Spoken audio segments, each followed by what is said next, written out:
Hey guys, it's Steph at Allen Acres, and today I'm going to share with you a little sneak peek into a small part of our story with adoption and seeing our oldest child off to Bible college.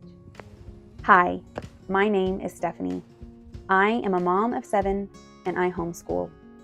We live on a small 5-acre homestead in a tiny Texas town where we pick farm fresh eggs, milk our goats, and make as much food from scratch as we can. We love spending lots of time outside, learning new ways to live a healthy life, and enjoying all the good things God has given us. Here I'll share about parenting, homeschooling, homesteading, family favorite recipes, and testimonies of God's faithfulness. If you enjoy a tight-knit family, real life moments, and the pursuit of a joy-filled life, you're in the right place. I hope you'll join me on my journey to a happy, healthy home life. So I would love to share our older girls' full story sometime. We've talked about it, and I think when they're ready, which honestly they probably are ready, but when we make the time to do it, I'd love to sit down with both of them and interview them and share their whole story with you guys because it really is pretty impactful. But we are launching our first kid, and I feel like it's a really big deal because we're pretty young, and we're technically not even old enough to be her parents, but we are, and because God made us her parents, and so I just thought it would be fun to share this time with you guys and just give you a little bit of an insight. And as part of this, I thought it would be fun to do a little interview with her and just ask her a few simple questions about her life and where she was, where she's headed, and what this family has meant to her. So enjoy this little interview that I did with her. So this is my oldest child, Caitlin, and she is leaving for Bible college tomorrow. And so I thought it would be fun to interview her with a few questions. These are not rehearsed. She doesn't even know what I'm about to ask her. Anyways, I thought it would be fun to share with you guys. So, Katie, I want you to tell us, if you can think back. I know a lot has happened. We've had you now for 4.5 years. But if you can, take yourself back to when you were 15 and you were living with your biological family. What were your hopes and your dreams for the future? What did you picture for the future for yourself? Yeah, I told you it was a big question. I um I when I moved in, I wanted to be a sounds stupid now that I'm thinking about it, but I wanted to be a mechanic, or I considered the military. Being married seemed very limited. It seemed, from the kind of things that I was exposed to, um, being married just seemed like a very small sex life and everything. And so I just never wanted to be married because I was like, well, then I'm not going to have the room to do what I want. And so I didn't want to be married, and I wanted a handful of kids, like 3, and now I'm dreaming of more. But that was kind of the dream, and that wasn't. I mean, I wasn't planning on moving outside of Houston or Texas. No big dreams of going to college, no big dreams of going into ministry and the kind of ministry that I want to do. Okay, so if you were at that age, what do you like? If you were gonna, where do you think you would have been at 18? Now you're 19 now. You're actually creeping up on 20. You just graduated. But where did you, at that time, where were you kind of projected to be at the age of 18, do you think, before coming to live with us? Um, I think the Lord has really. I think. I mean, I'm not saying He exactly gave me a vision, but looking at where I would probably be, I think that I would have probably been a dropout by my freshman year of high school. I can almost guarantee that I'd probably be pregnant by then. So I'd probably have at least one child, probably a handful by now. I mean, my mom was 21 and had 4 kids. So I don't think it would have been unreasonable to think that I could have had that. But also, um, I think I would have probably, I think I would have probably even led to led into drugs, into prostitution at some point because I just was heading towards that direction in desperation and everything. And so I think I was genuinely heading down that path. Okay. So Now you're, like I said, you're 19 going on 20, like you like to tell everybody. Yep. And you are leaving tomorrow for Bible college, which sounds a lot different than being a mechanic. So I want you to tell us now, what do you see? Obviously, none of us know the future, but the scripture tells us that we are to cast vision, right? Without vision, the people perish. And the scripture says that if we delight ourselves in the Lord, He'll give us the desires of our heart. So obviously, we know that means there are desires in our heart. Mm-hmm. So tell us what your desires in your heart are now. What is your vision for your future now? My vision or my dream, which I really believe it's something since I've been a believer that has kind of just repeatedly gone back to, is trafficking industry. I really want to work with women, very similar to of course, my situation was much more insignificant compared to other people, I guess you can say, but where I was leading towards and where my mom has kind of led towards, I kind of want to work with that. And I have recently been even kind of considering that randomly, I just had a thought planted about going to Oregon because I found out that the west of the United States has the biggest trafficking industry. And that at first, when I thought about it, I was like, never going to happen. In Texas, you don't really deal with a lot of that. Right. But maybe, but then I was like convicted that, man, this might really be the place, because that is the place where, Jesus needs, we need the hands and feet of Jesus there. So I picture working with the trafficking industry and maybe even there. And then what about like relationally? What do you see? Like has your mindset about marriage changed? Definitely. I'm very much committed to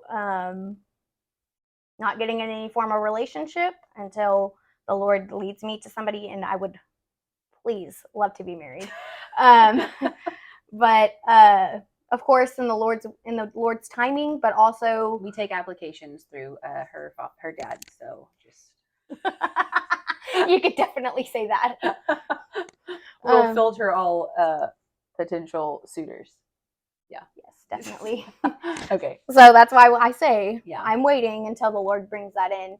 But with the ministry, that might take a little bit, but I would love to eventually get to the point of being married and having of course, I would love to have my dream come true, but also at the same time having children and being, homeschooling eventually, and maybe even, I'm not saying a huge farm like my parents, but maybe like chickens at least, and goats which will be my mowers. But yes, I definitely want to be married, and I want to have kids, and I want to have that life along with the kind of life of having a ministry. So okay.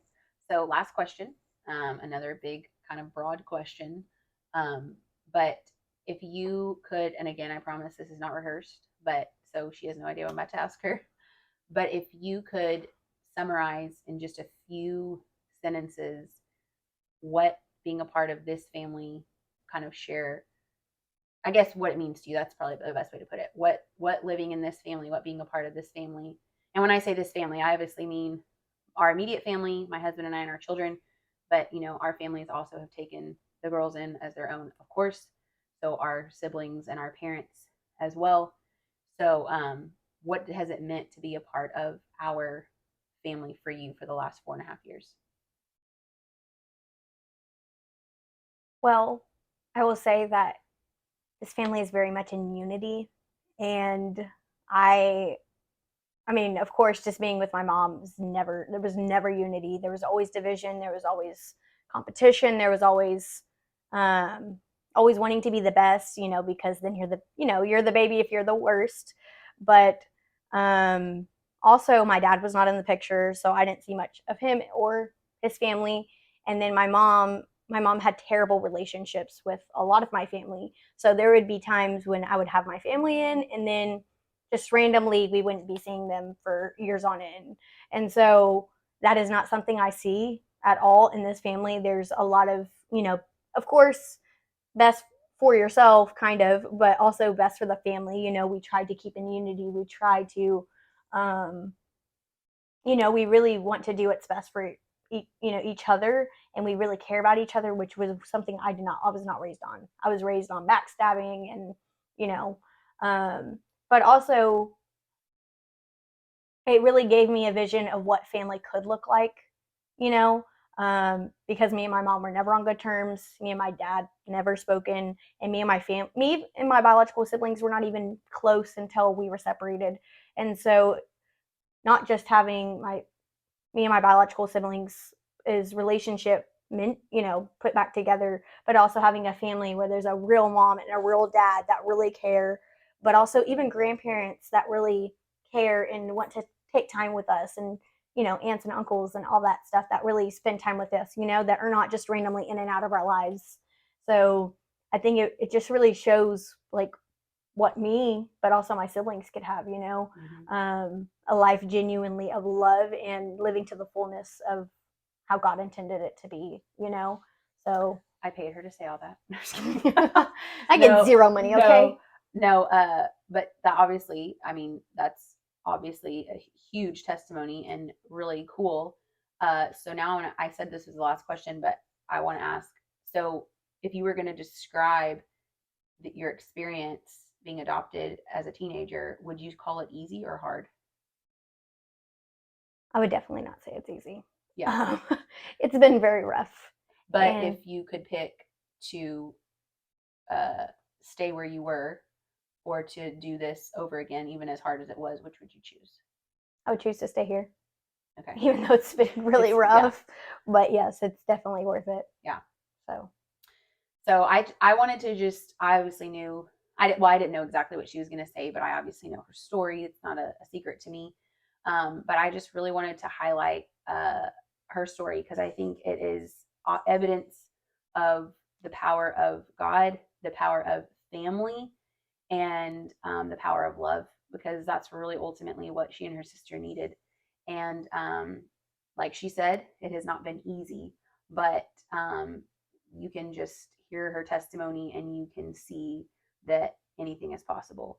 I remember being told by her therapist, very well meaning people, nobody was ever trying to be negative, I know, but her therapist told me this in some form or fashion.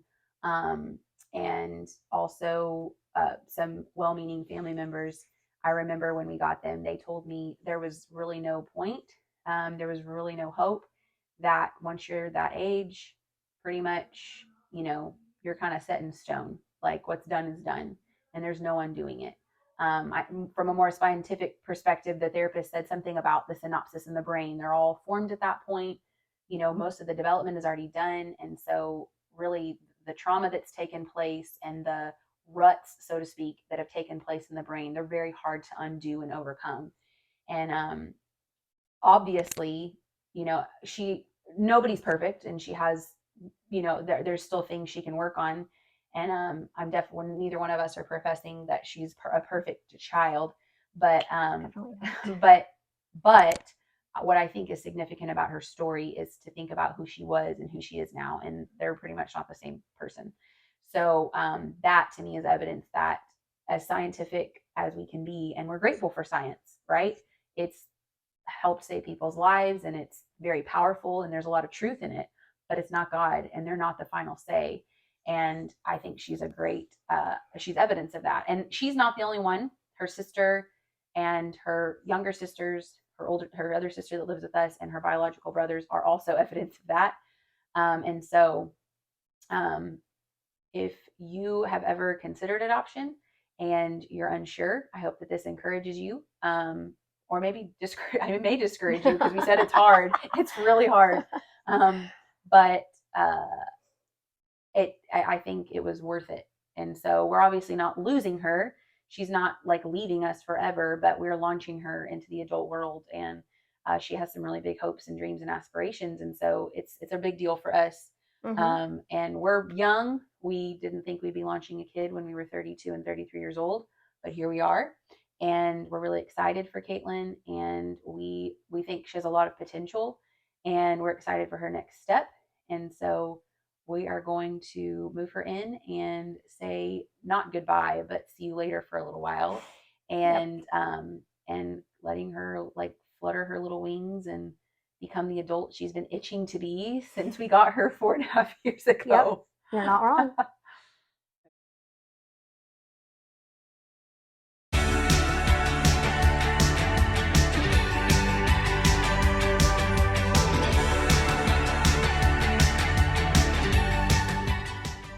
This was her last night at home, and her sister and her biological brother that lives with us now stayed up with us, and we played a really fun game of charades. We always enjoy playing it with Caitlin and laughing because she's hilarious to play with.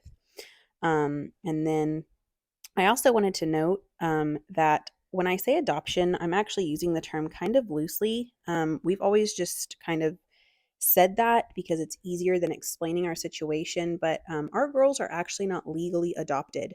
We have what's called sole managing conservatorship, so we have all rights to them. But we actually promised their parents we would never adopt them, and we've kept our word on that. And so they actually don't have our last name, but are very much our children. So I just wanted to clarify that. And then this is our footage of our whole family working together to get all of her stuff moved into her new house at Bible College.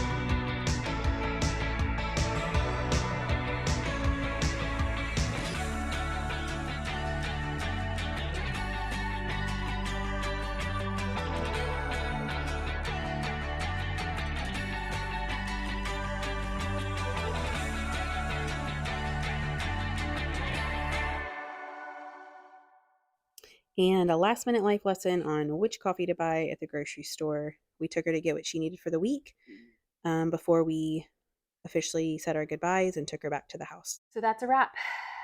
We are excited for her.